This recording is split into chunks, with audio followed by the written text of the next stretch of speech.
नमस्कार दोस्तों, आप सभी को दिग्दर्शन परिवार में स्वागत है। तो चलिए, आज की कक्षा का टॉपिक है हमारा उपपद विभक्ति। जैसा कि आपको ज्ञात होगा कि पूर्व की कक्षा में हम लोग कारक के भेद, कारक के परिभाषा, विभक्ति चिन्ह, विभक्ति, इन विषयों पे चर्चा हो चुकी है। यदि आप उसे नहीं देखे हैं तो सर्वप्रथम इस वीडियो को देखने से पहले आप कारक का पार्ट 1 और पार्ट 2 वीडियो अवश्य देखिए। इसके बाद ही आप इसे देखें, जिससे आपको समझने में आसानी होगी। तो चलिए, आज की कक्षा में हम लोग देखेंगे उपपद विभक्ति, इसके साथ साथ विभक्तियों के विशेष प्रयोग आदि। तो चलिए, बिना समय गवाए हुए कक्षा को प्रारंभ करते हैं और देखते हैं उपपद विभक्ति क्या है, उपपद विभक्ति की परिभाषा आदि, इन विषयों पे चर्चा होगी। तो चलिए, ध्यान से देखिए, आपको यहाँ दिख रहा होगा जैसा कि उपपद विभक्ति का परिभाषा। उपपद विभक्ति, जो विभक्ति किसी पद विशेष प्रायः अव्यय के योग में आते हैं उसे उपपद विभक्ति कहते हैं। किसी पद विशेष के कारण वह पद विशेष सामान्यतः अव्यय ही होते हैं, उसके योग जब होते हैं किसी वाक्य में तो उसे ही हम उपपद विभक्ति कहते हैं। जैसे सह के योग में तृतीया उपपद विभक्ति होती है। आपको याद होगा सह, या फिर आप जानते भी होगा कि सह 7 अर्थ में प्रयोग होते हैं और यह सह के योग में तृतीया उपपद विभक्ति यहाँ प्रयोग होता है। जैसे यहाँ दिया गया है, रामः देवेन सह विद्यालयम गच्छति। राम देव के साथ विद्यालय जाता है। इस वाक्य में सह के प्रयोग के कारण तृतीया विभक्ति आई है। यहाँ जो सह जो है इसके कारण यहाँ पे तृतीया विभक्ति आई है, तो यहाँ पे उपपद विभक्ति लगा है। कारक तथा उपपद विभक्ति के विषय में कुछ बताया गया है।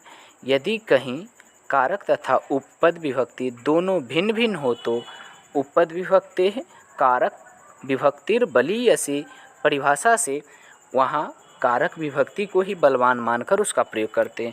यदि किसी वाक्य में कारक विभक्ति और उपपद विभक्ति दोनों भिन्न भिन्न हो तो वहाँ पे उपपद विभक्ति कारक विभक्तिर बलीयसी परिभाषा से कारक विभक्ति को ही बलवान मान करके उसका हम लोग प्रयोग करेंगे।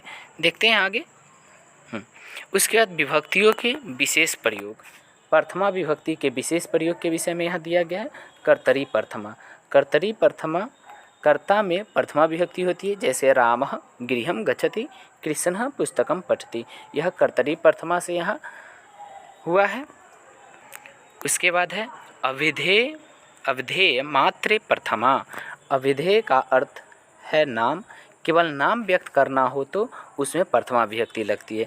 जैसे रामः, कृष्णः, सीता। यहाँ पे सीता पे विभक्ति आदि हो करके ये उसके विसर्ग आदि का लोप हो जाता है, सकार आदि का, सु का सकार का लोप हो करके सीता का सीता ही बचता है। तो यहाँ विभक्ति प्रयोग हुआ है प्रथमा विभक्ति। ऐसा मत कहिएगा कि यहाँ विसर्ग आदि नहीं हुआ है, कि यहाँ विभक्ति प्रयोग नहीं हुआ है, यहाँ भी हुई है।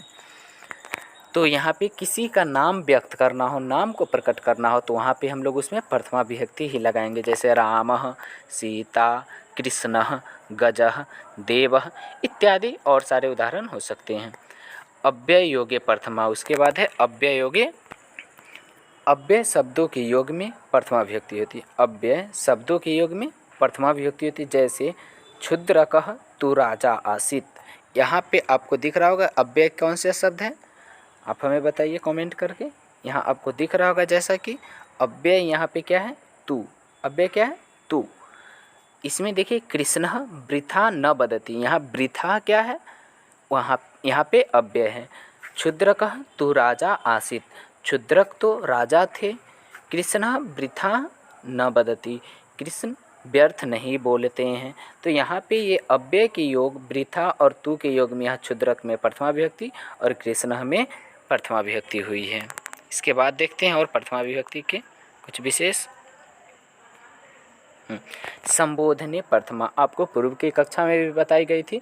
संबोधने च से संबोधन में प्रथमा विभक्ति होती है। उसी बात को फिर से कह रहा है, संबोधने प्रथमा। संबोधन कारक में प्रथमा विभक्ति होती है। हे कृष्ण अत्र आगच्छ। हे कृष्ण यहाँ आओ। तो यहाँ पे हे कृष्ण में प्रथमा विभक्ति हुई है। प्रयोजके कर्तरी प्रथमा, प्रयोजक कर्ता में प्रथमा विभक्ति होती है। प्रयोजक प्रेरक जो होता है, प्रेरक प्रेरणा देने वाले जो कर्ता होते हैं उसमें हम लोग प्रथमा विभक्ति होती है। जो प्रेरक होता है उसे ही हम प्रयोजक भी कहते हैं। तो यहाँ पे पिता पुत्र को मेघ दिखाते हैं, तो पिता पुत्रं मेघम दर्शयति, पिता पुत्रम मेघम दर्शयति। यहाँ पे पिता में प्रथमा विभक्ति हुई है, पुत्र में द्वितीय विभक्ति हुई है। तो यहाँ दिखाना स्वयं न देख करके वो दिखा रहे हैं, प्रेरक हुए, प्रेरणा दे रहे हैं देखने की, तो उसमें वो हुए प्रयोजक हो गए, उनके पिता हो गए। तो पिता पुत्र को मेघ दिखाते, इसमें पिता में प्रथमा विभक्ति प्रयोजके कर्तरी प्रथमा से हुआ है। हरिः भक्तम स्वर्गम गम्यति, हरिः भक्तम स्वर्गम गम्यति।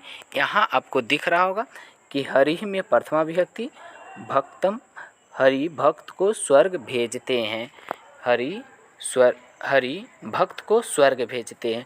तो यहाँ पे हरि क्या हुए, प्रेरक हुए, और इस अर्थ में यहाँ पे प्रेरक अर्थ में प्रयोजक होने के कारण इसमें प्रथमा विभक्ति हुई है। इसके बाद देखते हैं उक्ते कर्मणि प्रथमा, कर्म वाच्य में कर्ता में प्रथमा विभक्ति होती है।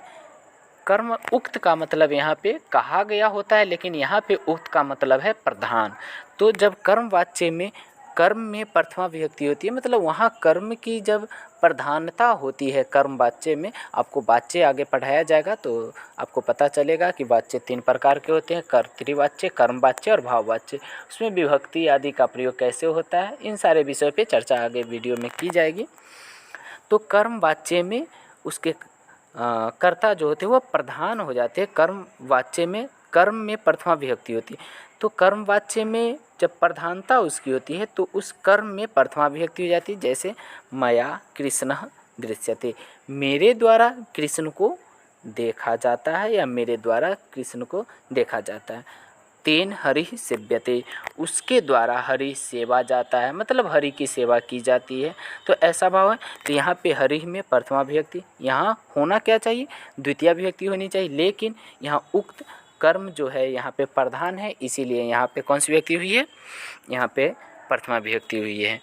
तो ये आपके रहे प्रथमा विभक्ति के प्रयोग आदि पे। द्वितीय विभक्ति के विशेष प्रयोग एवं उपपद विभक्ति आदि की चर्चा अगली वीडियो में होगी। आप लोग कक्षा के अंत तक जुड़े रहें, इसके लिए आप सभी को बहुत बहुत धन्यवाद। मिलते हैं अगली कक्षा में, हमारे साथ जुड़े रहें ऐसे ही।